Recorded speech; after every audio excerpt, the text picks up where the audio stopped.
Chowdhury sir எனக்கு பேசினார். இப்போ உங்களை பேசுறதுக்கு முன்னால் என்கிட்ட பேசினார். இந்த படத்துடைய producer super good Chowdary sir பேசினார். வடிவேல் படத்தை பார்த்தேன், பயங்கர சந்தோஷமாக இருக்கேன் நான்.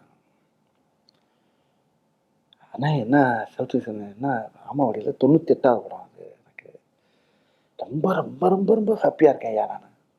ஆமாம், நல்லா பண்ணியிருக்க, பகுத்து நல்லா எல்லாமே நல்லா பண்ணியிருக்கீங்க. நான் சொன்னேன், தமிழ் சினிமாவுடைய ஜாம்பவானே நீ தான். ஒரு கதையை செலக்ட் பண்ணால் சாமானியமாக செலக்ட் பண்ணி அதை வந்து ஓகே சொல்ல மாட்டேங்க. அப்படியே ஓகே சொன்னாலும் ஒரு ஆளை கூப்பிட்டு பாராட்டுறது ரொம்ப ரேர் எனக்கு தெரிய.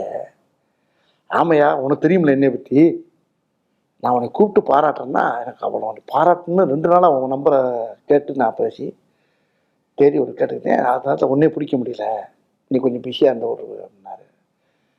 அப்போ நான் அந்த பிரபுதேவா படத்தில் டிஸ்கஷனில் நானும் போய் கொஞ்சம் கலந்து போய்கிட்டு இருக்கேன். பவர் நானும் பண்ணுறோம் ஒரு படம். ஆமாம் ஆமாண்ணே, ஆமாம் ரொம்ப நல்லா இருக்கு அப்படியில்.